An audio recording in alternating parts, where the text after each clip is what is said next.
SIR শুনানির জন্য যাদবপুর কার্যনগর বিদ্যাপীঠের শুনানি কেন্দ্রে পৌঁছন তৃণমূল সাংসদ তথা অভিনেতা দেব। সূত্রের খবর, দেবের পরিবারের আরও 3 জন সদস্য শুনানির নোটিশ পেয়েছেন। দেব কলকাতা পুরসভার 93 নম্বর ওয়ার্ডের বাসিন্দা। বুধবার 12:30 নাগাদ শুনানি কেন্দ্রে আসেন দেব।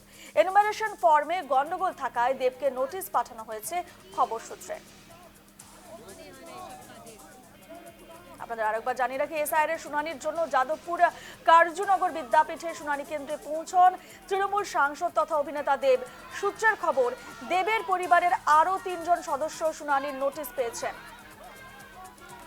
এ নিয়ে বিস্তারিত জানবো, ফোনে রয়েছেন আমাদের প্রতিনিধি অভিষেক সিংহ। অভিষেক, যে খবর এই মুহূর্তে উঠে আসছে যে শুনানি কেন্দ্রে তৃণমূল সাংসদ তথা অভিনেতা দেব পৌঁছন, এবং সূত্রের খবর যে দেবের পরিবারের আরও 3 জন সদস্য শুনানি নোটিশ পেয়েছেন, কি জানতে পারছো এ বিষয়ে?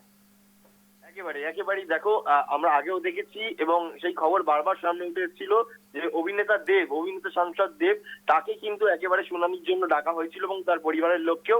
এবং আজ তিনি কিন্তু একেবারে সরাসরি এসআইআর এর শুনানির জন্য যাদবপুরে কার্জনগর বিদ্যাপীঠের শুনানি কেন্দ্রে কিন্তু তিনি পৌঁছে গেছিলেন। এবং তোমাকে জানিয়ে রাখবো, সূত্রের খবর রয়েছে যে দেবের পরিবারের আরো 3 জন সদস্য শুনানির নোটিশ পেয়েছেন। দেব কলকাতা পুরসভার 93 নম্বর ওয়ার্ডের বাসিন্দা এই মুহূর্তে, এবং একদম বুধবার দিন একদম সকাল 12:30 নাগাদ তিনি কিন্তু একেবারে চলে যান শুনানি কেন্দ্রে। এবং সেখানে এমুনেশন ফর্মে বিভিন্ন যে গন্ডগোল ছিল, সেই কারণেই দেবকে নোটিশ পাঠানো হয়েছিল। এবং সেখানে দাঁড়িয়ে আর যত তার ডকুমেন্টস রয়েছে, বিভিন্ন ধরনের ডকুমেন্টস, সেগুলো তিনি কিন্তু একেবারে নিয়ে এসেছিলেন দেখা গেল সেখানে। এবং সেখানে কিন্তু আবারও নতুন করে ভালো করে বিভিন্ন ডকুমেন্টস গুলো তিনি দেখালেন এবং সেখানেও বেশ কিছু ফর্ম তিনি ফিল আপ করলেন।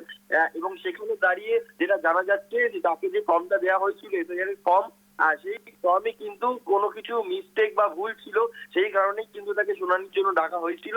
এবং তিনি কিন্তু শুনানিতে একেবারে যথারীতি সময় এলেন এবং সেখানে এসে তার যথাযথ ডকুমেন্ট এবং এখানে এসে যেখানে যেখানে যা প্রয়োজন সেগুলো কিন্তু তিনি দেখিয়ে জমা করে গেলেন। বেশ ধন্যবাদ অভিষেক।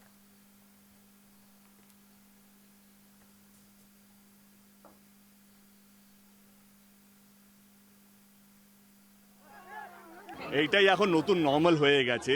রেসপন্সিবল সিটিজেন হিসেবে যেটা ল অফ দ্য ল্যান্ড, যেটা হওয়ার কথা, আমি সেটা ফলো করলাম। এবং যা যা নথি দরকার নিজেকে প্রমাণ করার জন্য কি আমি এই শহরের নাগরিক, এই রাজ্যের নাগরিক, সেটা আমি করলাম। আমার শুধু এইটুকু বক্তব্য, এটাই বলার আছে যে ইতিমধ্যে অনেকগুলো ফোন এসছে আমার কাছে, যবে থেকে আমার নাম এসআইআর এ এনরোল হয়েছে বা আমাকে ডাকা হবে, তবে থেকে অনেকগুলো, যেমন আমি নাম নিয়েই বলতে পারি, যেমন আমার প্রজাপতি 2-তে যিনি মা হয়েছিলেন, তিনি আমাকে ফোন করলেন করে বললেন কি সে একবার ফর্ম ফিল আপ করতে এসেছিল, 3 ঘন্টা হ্যারেস হয়েছে, তা একা থাকেন, তার বোনও একা থাকেন, তারা সিনিয়র সিটিজেন। আমার মনে হয় কি যেহেতু আমাদের দেশে সবচেয়ে বড় উৎসব হচ্ছে নির্বাচন এবং পৃথিবীর সবচেয়ে বড় ডেমোক্রেটিক কান্ট্রি হচ্ছে ভারতবর্ষ, এইটাই এখন নতুন নর্মাল হয়ে গেছে। রেসপন্সিবল